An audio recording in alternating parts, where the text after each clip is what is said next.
Muy feliz sábado. A ver, ¿desayunamos hoy o no? Feliz sábado. Ahora mejor. Y también a los hermanos y amigos que nos están acompañando de manera virtual. Todo sábado es un sábado especial, porque venimos a la casa del Señor. Y gracias por estos momentos de canto y también ya de explicación de lo que vamos a participar hoy, que tiene que ver con los emblemas, recordando lo que Jesús hizo por nosotros hace 2000 años y que continúa haciéndolo cada día si nosotros nos acercamos a Él. Yo quisiera en esta hora, antes de pasar al rito de humildad, en la cual todos estamos invitados a hacer, abrir nuestras Biblias allí en Marcos. Quiero que recordemos un momento de la vida de Jesús, o al final, que tiene que ver con la Santa Cena, aunque lo que vamos a estudiar juntos fue posterior a lo que se registra especialmente en Juan el capítulo 13. Acá en Marcos, el capítulo 15, al final del capítulo 15, donde se habla que Jesús había sido crucificado y finalmente sepultado, dice en el versículo 42... Cuando llegó la noche, porque era la preparación, es decir, la víspera del día de reposo, día sábado, José de Arimatea, miembro noble del concilio que también esperaba el reino de Dios, vino y entró osadamente a Pilato y pidió el cuerpo de Jesús. Interesante algunos adjetivos calificativos que aparecen en la Biblia con relación a acciones que algunas personas realizan en su vida cotidiana. Evidentemente, verlo a Pilato no era fácil, como cualquier dirigente político de aquellos días, como ocurre hoy también. Pero entró osadamente, entró básicamente sin pedir permiso, sin pedir audiencia. Versículo 44, Pilato se sorprendió de que ya hubiese muerto. Y es así porque la historia, no bíblica, sino especialmente el historiador judío Josefo, dice que la crucifixión tenía como propósito, entre otras cosas, no solamente que el individuo condenado muriese, sino escarmentar a los que estaban mirando para que evitase posibles revueltas, ¿no? O que se levantaran contra Roma. Y por lo tanto, la persona que estaba crucificada podía estar 2, 3, hasta 4 días agonizando.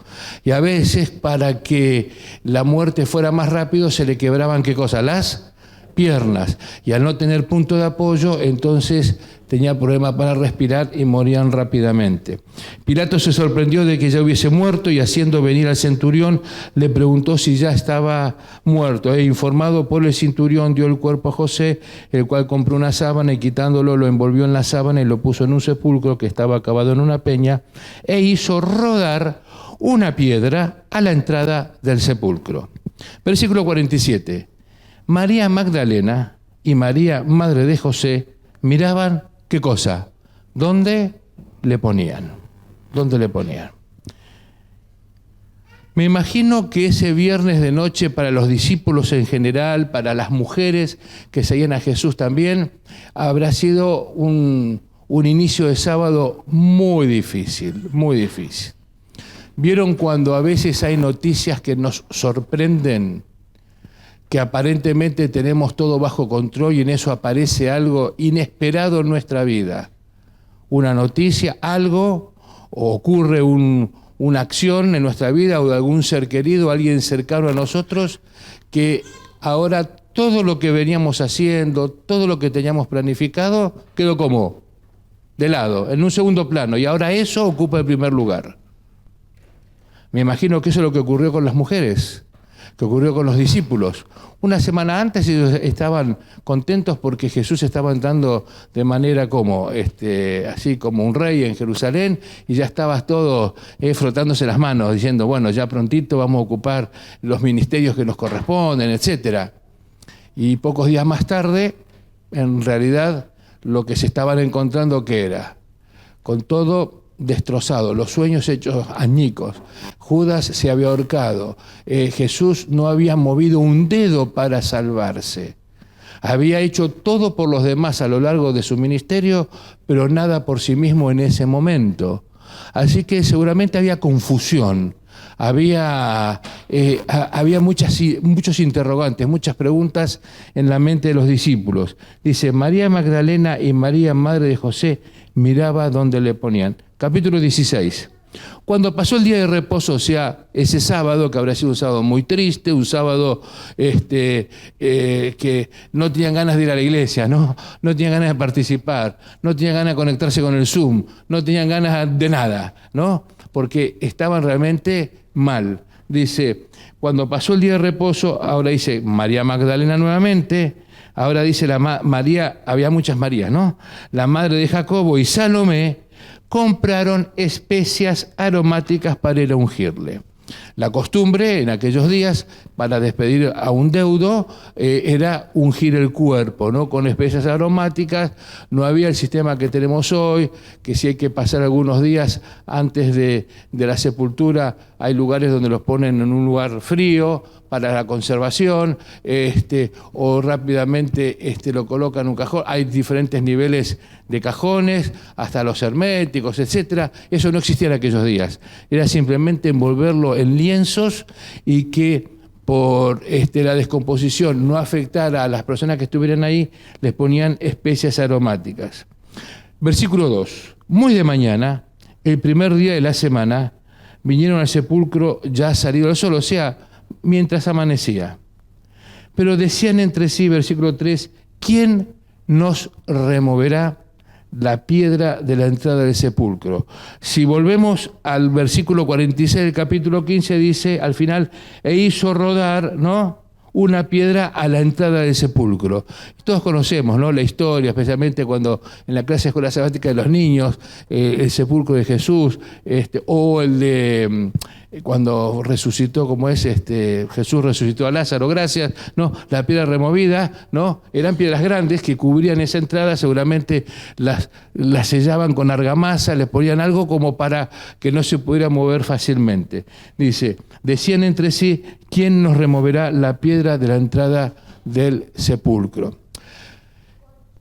Podríamos decir que estas buenas hermanas, seguidoras de Jesús, estas buenas diaconisas, paso agradecemos a las diaconisas y diáconos que prepararon todo tan bonito para este momento, estas hermanas diaconisas que querían ir a cumplir con una tarea, con un propósito, se encontraron con un obstáculo, un problema, una dificultad, una piedra en ese caso era, una piedra, que no les permitía, ¿qué cosa?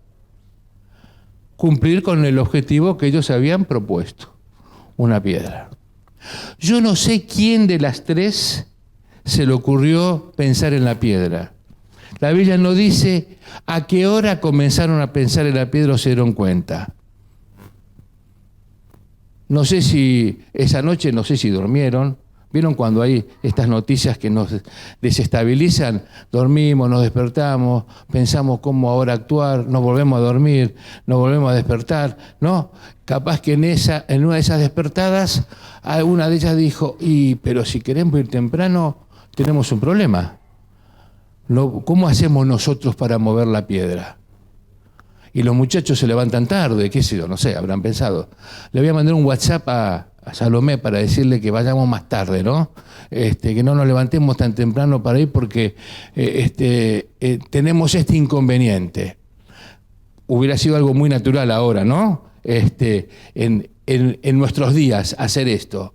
No sé quién fue, lo que sí es que decían entre sí, evidentemente se había convertido en el tema de conversación mientras iban caminando. Pero el versículo 4 dice, pero cuando miraron, o sea, al llegar al lugar, ¿qué dice? ¿Vieron qué cosa? Removida la piedra y la califica, era como muy grande. O sea que cuando ellas continuaron, no frenaron, no dijeron, bueno, como ya tenemos un inconveniente, no vamos a ir a cumplir el objetivo que nos hemos propuesto, la misión que hemos decidido hacer, así que nos volvemos a nuestras casas y lo hacemos otro día, lo postergamos o lo hacemos más tarde. No, avanzaron igual. Y al avanzar, ellas no sabían que Jesús había resucitado. Al avanzar, llegaron al lugar y se encontraron con que el problema estaba resuelto. La piedra ya no estaba más. El sepulcro estaba abierto. O sea, las mujeres, ellas fueron partícipes, fueron las primeras de los seguidores de Jesús que conocieron el milagro de la resurrección. El milagro. Ellas avanzaron. Yo me pregunto en esta mañana, ¿no?, para todos nosotros, ¿qué piedras podemos tener en nuestro camino? ¿Qué obstáculos podemos enfrentar, ya sea piedras pequeñas o piedras no tan pequeñas? Situaciones que tal vez nos preocupan o que a veces no sabemos cómo enfrentar o cómo resolver. Estamos diciendo, bueno, como no sé cómo resolverlo, no enfrento, no hago nada, dejo que algunos tienen la costumbre de dejar que el tiempo pase pensando que el tiempo soluciona todo, ¿no? Que es cierto, alguien dice, el tiempo pone las cosas en su lugar, pero en el sentido de que a veces es bueno conocer más las cosas y no actuar precipitadamente. Pero otros a veces dicen, bueno, solito se va a resolver, y no siempre ocurre eso. Los problemas, el problema o la dificultad o la piedra puede seguir existiendo. Podemos decir que como cristianos nosotros estamos en una lucha permanente con los problemas, con las piedras, con los obstáculos, con situaciones que se nos presentan. A veces simplemente por estar aquí en este mundo y otras veces porque nosotros las buscamos, esas situaciones, o las generamos, o las vamos alimentando a veces sin darnos cuenta. ¿Cómo actuamos? ¿Qué resultados o qué respuestas hay cuando nos enfrentamos a estas situaciones? Si vamos a la Biblia, encontramos algunas historias. Nehemías, que él se impuso a hacer una misión, una tarea, era reconstruir el muro de Jerusalén, se encontró con algunos problemas. Primero, el descreimiento de los líderes que estaban en Jerusalén. Había que convencerlos. Después, cuando los convenció y comenzaron a trabajar, ahora el ataque de los pueblos vecinos que no querían que se llevara adelante esa acción, esa reconstrucción. Y Nehemías tuvo que actuar y decía, no tengo tiempo para atenderlos, yo porque tengo una gran obra que hacer. Y fue adelante, dice ahí en Nehemías que en 52 días se hizo algo que en 70 años no se había logrado. Ahora, tenemos el caso de José, que lo hemos estudiado en este trimestre, especialmente estos últimos sábados. José tenía un problema, ¿no? Fue vendido como esclavo. Después, cuando resolvió ser fiel al Señor, se encontró con otro problema. Potifar no le creyó. Y por ser fiel, ¿qué le pasó? ¿Le fue cómo? ¿Mejor o peor? Peor. Podría haber dicho, Señor, yo quiero hacer tu voluntad, etcétera. ¿Cómo? ¿Con esto me pagas? ¿Vale la pena ser fiel? ¿Vale la pena pagar el precio de hacer tu voluntad cuando me estás respondiendo de esta manera? Y a veces pueden ser un poco nuestras reacciones ante circunstancias que podamos estar viviendo. Pero todos conocemos cómo terminó la historia. Y aunque José no sabía cómo iba a terminar la historia, y Dios finalmente honró la fidelidad de José, dándole mucho más de lo que él pensaba. Por ahí leí esta frase que quiero compartir. Dios a veces no obra más milagros entre nosotros o a nuestro favor porque no permitimos que nos conduzca tan lejos como la resistencia humana o el sentido común nos permite ir, o nosotros permitimos ir. A veces Dios no ha obrado más milagros en nuestra vida porque nosotros mismos somos impedimentos. Hay piedras, hay situaciones. A veces las piedras pueden ser mentales, ¿no? Personas que podemos desarrollar prejuicios sobre alguna situación, etcétera, y no nos permiten tomar decisiones, no nos permiten avanzar, tomados de las manos del Señor. ¿Cuáles pueden ser piedras modernas? Nuestras actitudes, que no es lo mismo que aptitudes. Aptitudes es la capacidad para hacer algo, actitud es la disposición para hacer algo. Nuestras actitudes, a veces damos vuelta, etcétera, postergamos, o le echamos la culpa a otro, ¿no? O a las circunstancias. Yo quisiera que vayamos ahí rápidamente, antes de pasar al momento del lavamiento de los pies, ahí a Lucas, el capítulo 5. Ustedes conocen esta historia, ¿no? Aconteció que estando Jesús, vamos a ver un poco la actitud de Pedro ante el problema, ante los problemas. Aconteció que estando Jesús junto al lago de Genesaret, o sea, el mar de Galilea, el gentío se agolpaba sobre él para oír la palabra de Dios, y vio dos barcas que estaban cerca de la orilla del lago, y los pescadores, habiendo descendido de ellas, lavaban las redes. Y entrando en una de aquellas barcas, la cual era de Simón, le rogó que la apartase de tierra un poco, sentándose, enseñaba desde la barca a la multitud. Versículo 4, cuando terminó de hablar, dijo a Simón: boga o rema, mar adentro, y echad vuestras redes para pescar.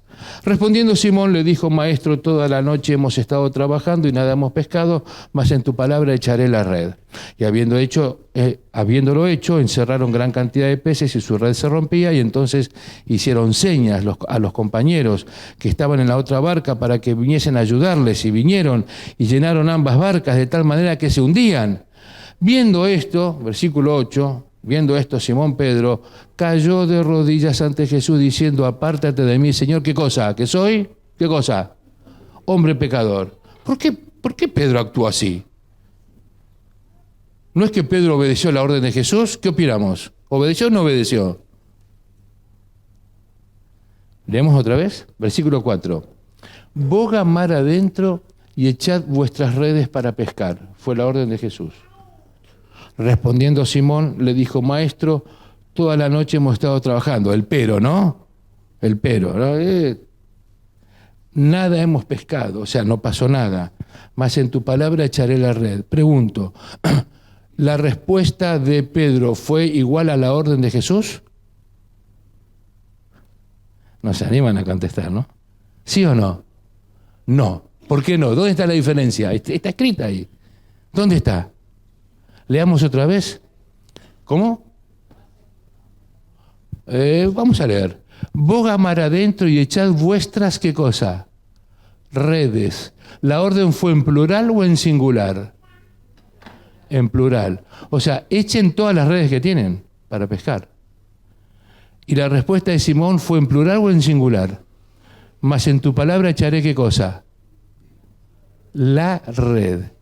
En otras palabras, Pedro lo que le estaba diciendo a Jesús: Señor, tú eres un buen maestro, eres el mejor carpintero de Palestina, no hay muebles mejores que los tuyos, enseñas, haces milagros, pero los que sabemos pescar y conocemos el mar, ¿quiénes somos? Hoy diríamos papá, ¿no? Al mejor estilo de Buenos Aires. Nosotros conocemos. ¿Qué nos tenés que venir a enseñar algo que nosotros sabemos de memoria? Es lo que le dijo Pedro en realidad. Y como muestra basta, ¿qué cosa? Un botón. Dice: en tu palabra, que no hemos pescado nada, hemos trabajado toda la noche, en tu palabra echaré, ¿qué cosa? ¿Cuántas redes? Una sola, para demostrarte que no pasa nada. ¿Qué hubiera pasado si Pedro hubiera echado las redes? Estaría vendiendo pescado hasta hoy, no sabemos, pero por eso fue la reacción de Pedro, cuando se dio cuenta que no obedeció totalmente la orden de Jesús. Y a veces puede ser nuestras actitudes, ¿no? Creemos que estamos haciendo lo que Dios nos pide, pero lo hacemos con nuestros atajos, con nuestra revisión, con nuestra pie de página, ¿no? Con nuestra interpretación. Y a veces Jesús no le pudo dar más peces a los discípulos en las redes porque no había redes donde recoger peces. Fíjense, ¿no? Llenaron ambas barcas de tal manera que se hundían, ¿no? Entonces, a veces, ante los problemas, ante las piedras que nosotros podemos encontrar en nuestro camino, podemos tener diferentes actitudes. Uno, la actitud de Pedro, de aparentemente obedecer, responder, pero hacerlo a nuestra manera. Y Dios solamente nos da lo que nosotros le permitimos recibir. No todo lo que Él nos quiere dar, no toda la bendición, no todo el conocimiento, no todo hacernos ver el milagro completo. A veces nos hace ver un milagro chiquitito porque nosotros estamos abriendo apenas la puerta. O podemos hacer como las mujeres, que sin saber lo que iba a ocurrir, ellas avanzaron, siguieron adelante hasta encontrarse en el sepulcro y vieron que la piedra estaba removida. En esta ocasión en la cual como hijos de Dios participamos de este rito que es de la humildad, lavamiento de los pies y también de participar de los emblemas, donde Jesús le dio un nuevo significado a lo que era la costumbre en la Pascua en aquellos días, a los emblemas que ellos utilizaban, el jugo de la vid sin fermentar y el pan sin levadura. Esta es una oportunidad para que el Señor nos ayude a reflexionar. Para el polvo en los pies que hemos estado juntando, ¿no?, en estos últimos meses, desde la última vez que participamos, y que tal vez nos han preocupado, nos han traído tal vez situaciones difíciles que enfrentar, situaciones que tal vez no sabemos cómo resolver, o algo que está en nuestro corazón y nos está preocupando. Este es el momento y es la ocasión donde el Señor nos dice que quiere estar más cerca de nosotros, reafirmar en nuestras mentes y nuestros corazones que Él murió por ti y por mí, que Él intercede permanentemente por cada uno de nosotros y quiere ayudarnos a que confiemos más en Él, que no hagamos como Pedro, ¿no?, echando solamente una red, sino obedeciendo totalmente, permitiendo que haya más milagros en nuestras vidas. Vamos a participar aquellos que lo quieran hacer, estamos todos invitados, inclusive las visitas que nos están visitando lo pueden hacer, no hay ningún impedimento para nadie. Vamos a proceder, están los diáconos ya abajo, han preparado el lugar, nos van a ir indicando, pueden los matrimonios hacer juntos, las damas por un lado, los caballeros, etcétera, y abajo en el salón de jóvenes, acá en la salita pastoral, subiendo unos 3, 4 escalones, para aquellas personas que puedan tener alguna dificultad en la movilidad y bajar todas las escaleras, lo pueden hacer allí. Hay 3 o 4 lugares, o sea, 3 o 4 sillas que da para 8 personas, hasta 8 personas. Aquellos que por alguna razón no van a participar se pueden quedar acá porque vamos a tener un momento de cantos, etcétera, mientras esperamos que los que vamos a participar volvamos hasta este lugar. Así que podemos avanzar, nos ponemos de pie, vamos hasta el subsuelo y allí los diáconos nos van a estar indicando cómo proceder.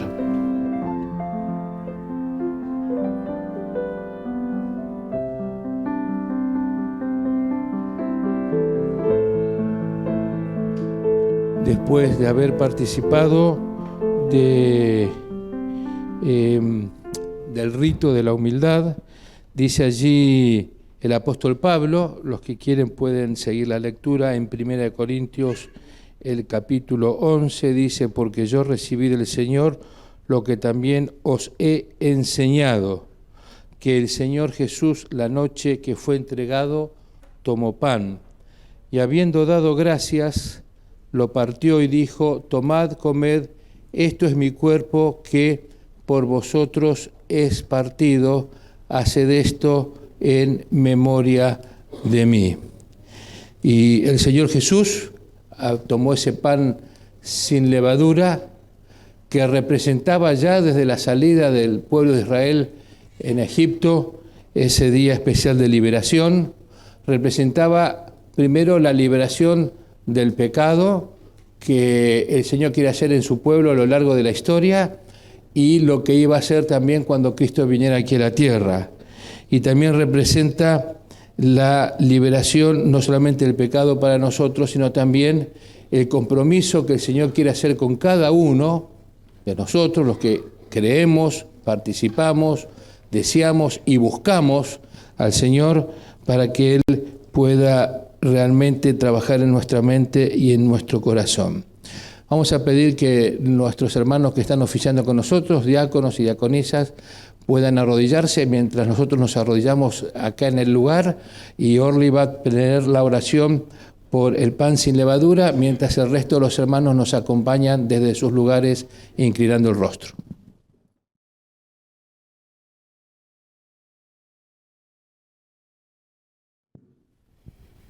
Querido Dios, gracias te damos, Señor, porque nos encontramos en tu casa.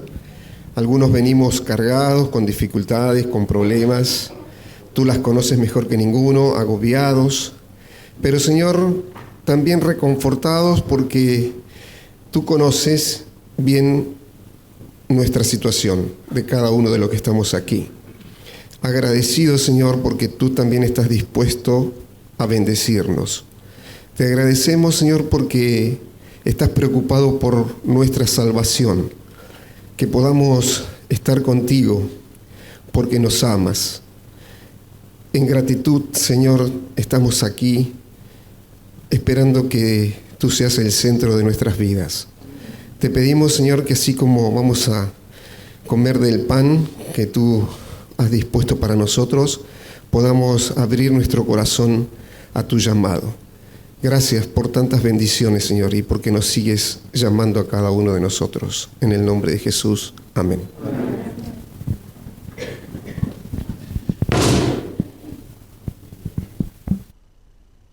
Mientras pedimos que los diáconos pasen aquí, ellos van a recibir las bandejitas con el pan. Aquellos que van a participar se pueden poner de pie, y a medida que van recibiendo se van sentando y esperando a que demos la orientación para participar todos juntos. Podemos hacerlo.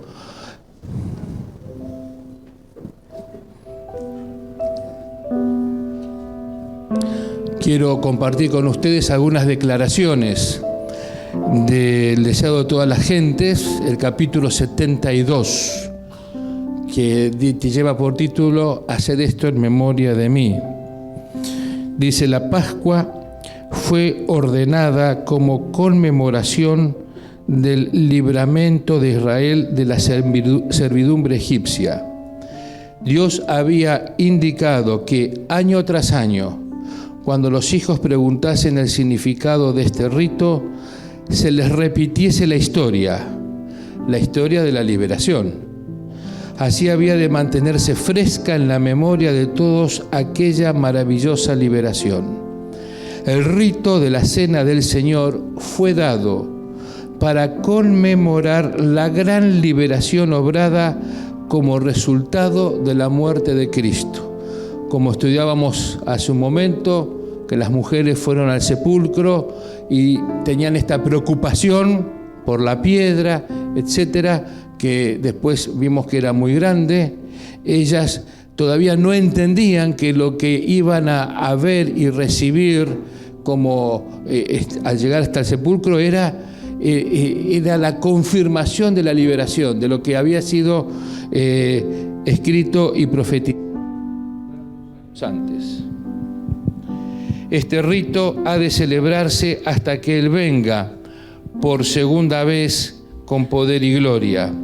Es el medio por el cual ha de mantenerse fresco en nuestra mente el recuerdo de su gran obra en favor nuestro. Sigue diciendo en otra declaración: Cristo estaba todavía a la mesa, en la cual se había servido la cena pascual. Delante de él estaban los panes sin levadura que se usaban en ocasión de la Pascua. El vino de la Pascua, exento de toda fermentación, estaba también sobre la mesa. Estos emblemas empleó Cristo para representar su propio sacrificio sin mácula. Nada que fuese corrompido por la fermentación, símbolo de pecado y muerte, podía representar al Cordero sin mancha y sin contaminación.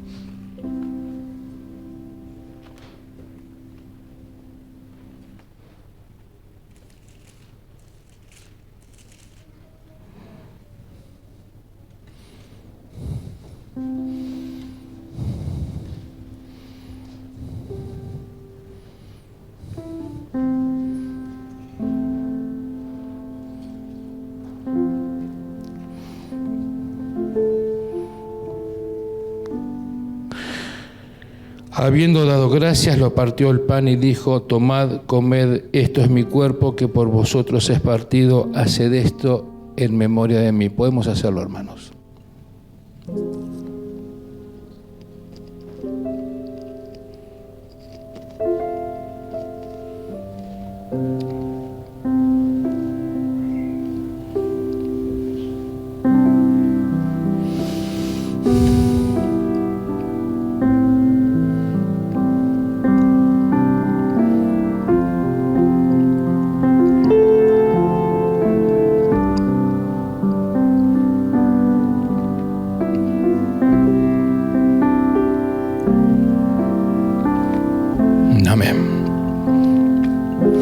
Sigue diciendo Pablo que aunque él no participó de ese momento especial, sí lo pudo relatar por inspiración. Asimismo, también tomó la copa después de haber cenado, diciendo: esta copa es el nuevo pacto en mi sangre. Haced esto todas las veces que la bebiereis en memoria de mí. Gustavo nos va a guiar en oración de bendición del jugo de la vid sin fermentar. Los que oficiamos junto con los diáconos y diaconisas nos vamos a arrodillar y el resto de la congregación puede hacerlo inclinando el rostro en el lugar donde están.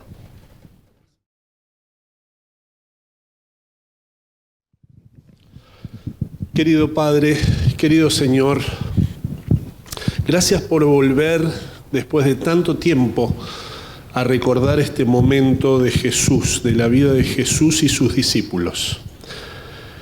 Hace muchos años que no participamos y vivimos este momento. Pero, querido Padre, queremos tal vez transportarnos en nuestra mente a ese momento con Jesús y pensar que esta iglesia en este momento somos tus discípulos, donde nos tuviste que enseñar momentos previos, la humildad y el desprendimiento del orgullo, de la vanidad, de los celos, de la supremacía. Querido Señor, ahora al tomar de este jugo, queremos rogar tu bendición. Que tú bendigas este jugo y que este jugo que representa tu sangre nos limpie de todo pecado. Querido Señor, venimos arrepentidos de nuestros pecados, equivocaciones, y venimos a pedir tu perdón y que la sangre de Jesús nos limpie de todo pecado. Que en este acto pensemos en ese vestido blanco de lino fino que nos quieres poner y que cubra la multitud de nuestros pecados. Señor, perdónanos, perdona nuestras íntimas motivaciones, las que nadie ve, nuestras íntimas intenciones, nuestros actos, nuestros prejuicios, nuestras actitudes.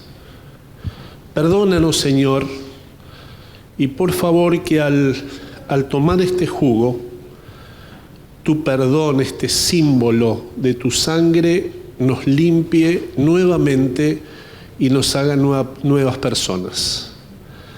Deseamos que el Espíritu Santo pueda usarnos. Deseamos vivir los frutos del Espíritu Santo y que esto pueda ser una realidad en cada uno de nosotros y en nuestra iglesia. Por favor, ven pronto para que otra Santa Cena pueda ser en el cielo contigo. En el dulce nombre de Jesús. Amén.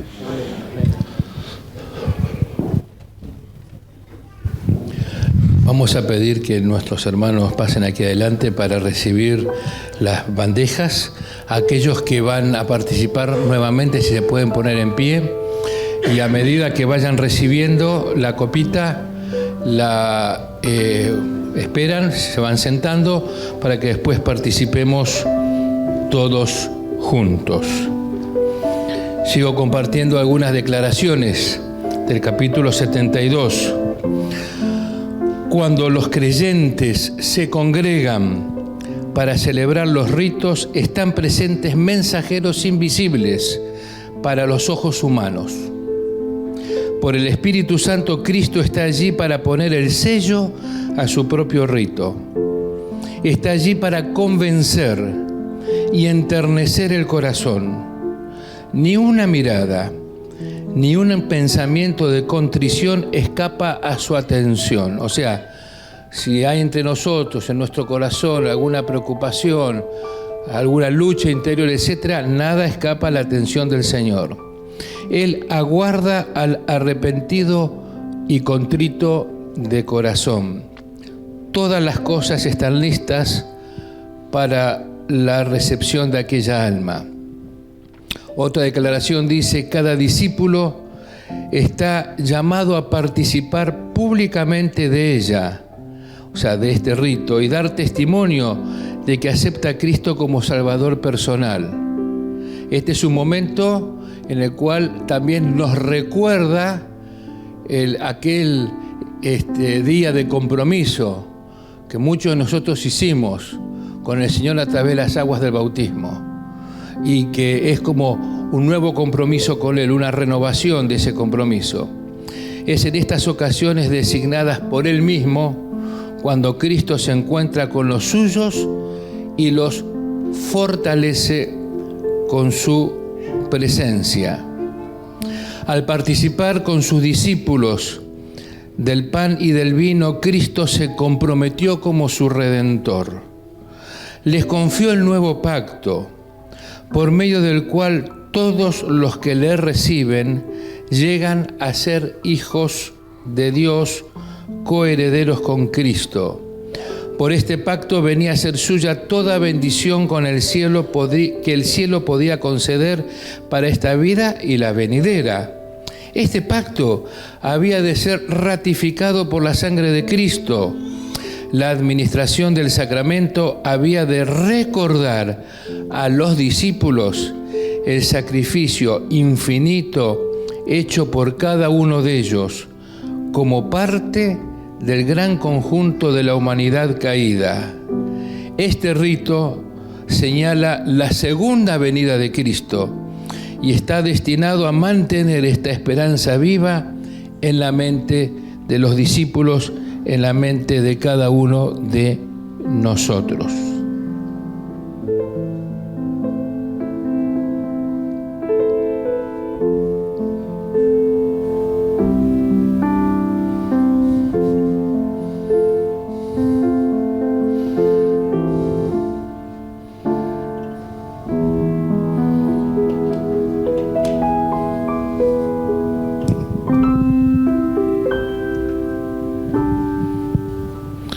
Asimismo tomó también la copa después de haber cenado, diciendo: esta copa es el nuevo pacto en mi sangre. Haced esto todas las veces que la bebieres en memoria de mí. Podemos proceder.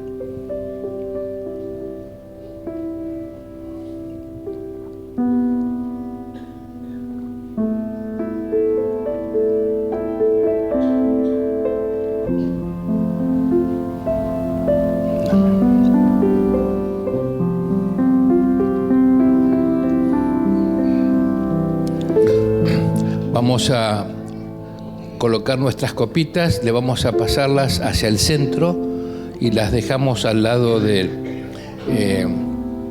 banco, allí, y después los diáconos pasarán a buscarlas. Dice finalmente Pablo: así pues, todas las veces que comieres de este pan y bebieres esta copa, la muerte del Señor anunciáis hasta que Él venga. Qué lindo poder repasar y reafirmar esta esperanza. Esta esperanza que tiene que mantenerse en nuestros corazones hasta que el Señor nos llame al descanso o hasta que Él venga y estemos vivos. Ayer fue, para los que todavía no saben, ayer pasó al descanso la mamá de Estela, ¿no? Con Estela y con Rafael, y algunos otros estuvimos en el sepelio. Una mujer luchadora, confiando en el Señor, que lo próximo que va a ver, ¿qué va a ser? Cuando Cristo venga otra vez. Esto es como un cumpleaños. Hoy cumpleaños nuestro amigo y hermano Gustavo, ¿no? Es como un cumpleaños que el Señor quiere renovar con alegría, como una fiesta, en nuestro corazón, en forma espiritual y también concreta. Hacernos entender que Dios es todopoderoso para poder quitar las piedras que están en nuestro camino. No importa el tamaño de esa piedra. No importa la circunstancia que estemos viviendo. El Señor quiere que actuemos como estas mujeres, ¿no? Que sin saber lo que iba a suceder, avanzaron igual. Y ellas fueron testigos de un gran milagro. El Señor quiere seguir obrando milagros en nuestras vidas. Y quiero concluir con una última declaración. Contemplando al Redentor crucificado, comprendemos más plenamente la magnitud y el significado del sacrificio hecho por la majestad del cielo. El plan de salvación queda glorificado delante de nosotros y el pensamiento del Calvario despierta emociones vivas y sagradas en nuestro corazón. Habrá alabanza a Dios y al Cordero en nuestro corazón y en nuestros labios, porque el orgullo y la adoración del yo no pueden florecer en el alma que mantiene frescas en su memoria las escenas del Calvario. Y dice allí Juan que cuando terminaron de participar cantando un himno, fueron al monte, ¿no? Al jardín. Entiendo que tenemos un himno para cantar, así que vamos a pedir que las que nos van a dirigir en el himno lo puedan hacer. Ellos nos van a dirigir después para que nos dividamos en la escuela sabática. Nosotros vamos a descender de este lugar y continuaremos con nuestro culto de adoración ahora como escuela sabática.